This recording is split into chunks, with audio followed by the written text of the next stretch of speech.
آج سے ہزاروں سال قبل جزیرہ عرب کے جنوبی علاقوں میں یمن کے گرد و نواح میں ایک شہر آباد تھا جسے سبا کہتے تھے، اور وہاں کے آباد لوگوں کو قوم سبا کہہ کر پکارا جاتا تھا۔ یہاں کے لوگ نہایت ہی نعمتوں اور راحتوں میں تھے۔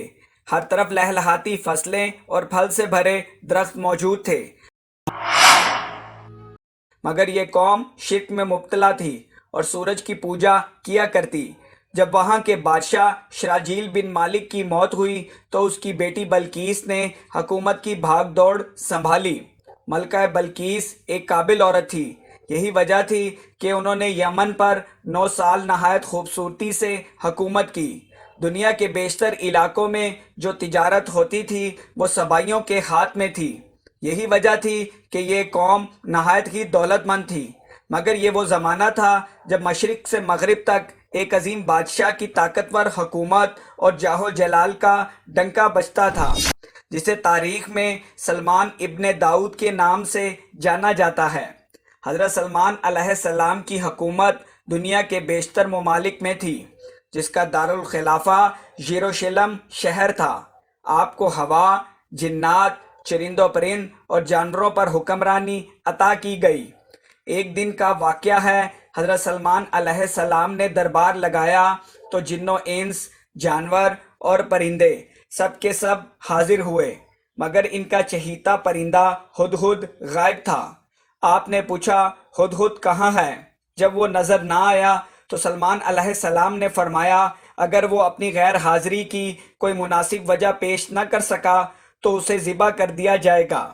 ابھی یہ گفتگو ہو رہی تھی کہ ہدہد حاضر ہو گیا۔ پوچھا گیا، تم کہاں تھے؟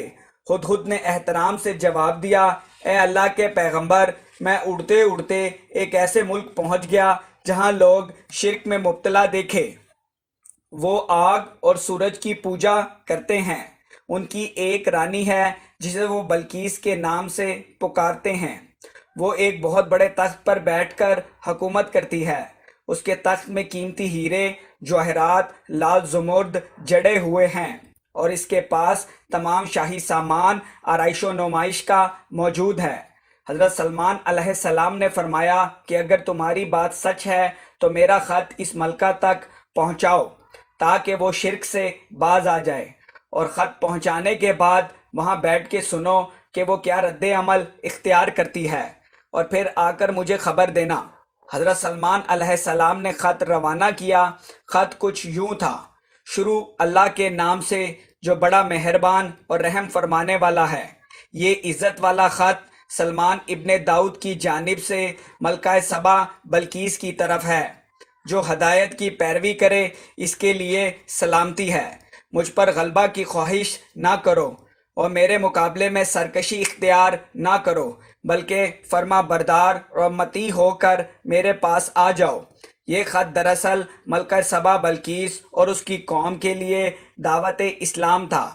ہدہد نے یہ خط لے جا کر ملکہ بلقیس کی گود میں گرا دیا۔ ملکہ کے دربار میں اس وقت تقریباً 300 سردار بیٹھے تھے۔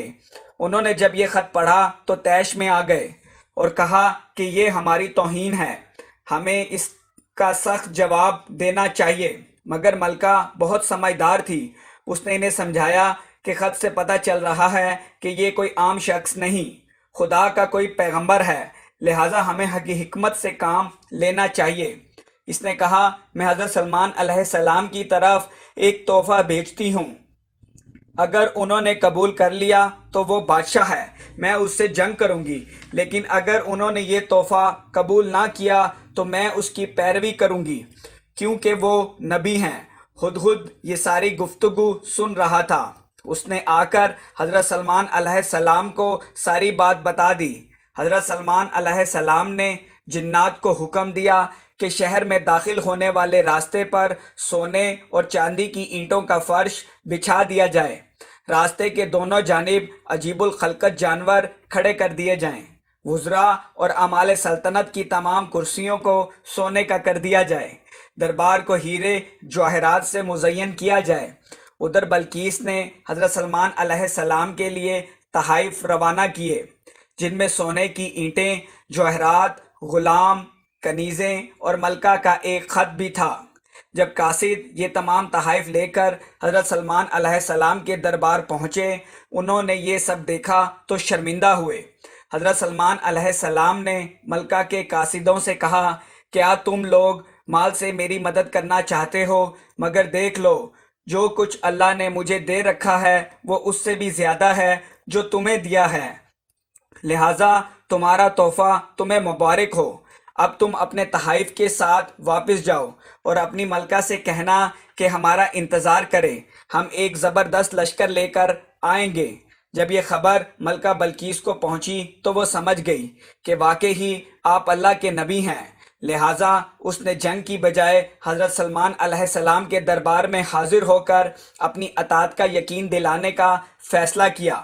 جب حضرت سلمان علیہ السلام تک یہ پیغام پہنچا تو آپ نے اپنے درباریوں سے کہا کہ تم میں سے کون ہے جو اس کے مطیع ہو کر آنے سے پہلے ملکہ کا تخت میرے پاس اٹھا لائے؟ ایک دیو ہیکل جن نے کہا، آپ کے دربار کو برخاست کرنے سے پہلے میں اسے لا سکتا ہوں، میں اس کام کی پوری قوت رکھتا ہوں اور امانت دار بھی ہوں۔ پھر ایک اور شخص جن کے پاس کتاب کا علم تھا، اس نے کہا، میں یہ تخت آپ کو آپ کی پلک جھپکنے سے پہلے ہی لا دوں گا۔ پھر سلمان علیہ السلام نے اس تخت کو اپنے پاس رکھا ہوا دیکھا تو پکار اٹھے، یہ میرے پروردگار کا فضل ہے تاکہ وہ مجھے آزمائے کہ میں شکر کرتا ہوں یا ناشکری، اور جو شکر کرتا ہے اس کا شکر اس کے اپنے لیے ہی مفید ہے، اور اگر کوئی ناشکری کرے تو میرا پروردگار بے نیاز ہے اور اپنی ذات میں بزرگ و برتر ہے۔ مفسرین کے مطابق وہ شخص حضرت سلمان علیہ السلام کا کوئی دوست تھا جس کا نام آصف ابن برخیہ بتایا جاتا ہے، اور بعض نے لکھا کہ وہ آپ کا خالہ زاد بھائی تھا۔ کہا جاتا ہے اس تخت کی لمبائی 80 ہاتھ، عرض 40 ہاتھ اور اونچائی 30 ہاتھ تھی۔ اس میں سرخ یاقوت سبز زمرد جڑے ہوئے تھے۔ حضرت سلمان علیہ السلام نے اس تخت میں رد و بدل کر دی اور اسے پہلے سے بھی بہتر بنا دیا۔ جب ملکہ بلقیس حضرت سلمان علیہ السلام کے دربار میں حاضر ہوئی تو آپ نے پوچھا، کیا تمہارا تخت بھی اسی طرح کا ہے؟ اس نے کہا، گویا یہ تو ہو بہو وہی ہے، اور ہمیں تو پہلے ہی معلوم ہو گیا تھا اور ہم فرما بردار ہو چکے ہیں۔ بلقیس کے آنے سے پہلے حضرت سلمان علیہ السلام نے ایسی عمارت بنانے کا حکم دیا جس کا فرش شیشے کا ہو، نیچے پانی جاری ہو، پانی میں مچھلیاں اور دوسرے آبی جانور ہوں۔ حضرت سلمان علیہ السلام اس عمارت میں اپنے شاہی تخت پر جلوہ افروز تھے، اور شیشے کے نیچے سے پانی اپنی پوری آب و تاب کے ساتھ بہہ رہا تھا، جبکہ اس کے اوپر شیشہ نظر نہیں آتا تھا۔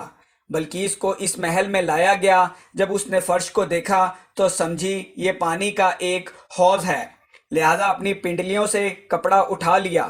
سلمان علیہ السلام نے کہا، یہ تو شیشے کا چکنا فرش ہے۔ تب وہ شرمندہ ہوئی اور بول اٹھی، اے میرے پروردگار، میں سورج کی پوجا کر کے اپنے آپ پر ظلم کرتی رہی ہوں، اور اب میں نے سلمان کے ساتھ اللہ رب العزت کی اطاعت قبول کی۔ لہٰذا بلقیس پر یہ ظاہر ہو گیا کہ جس طرح وہ شیشے کے صحن کو پانی کا لہریں مارنے والا گہرا حوض سمجھ بیٹھی، اسی طرح اس نے اور اس کی قوم نے سورج کی چمک اور دمک کو دیکھ کر معبود اور خدا سمجھ بیٹھے۔ اسے اپنی فاحش غلطی پر نہایت شرمندگی ہوئی۔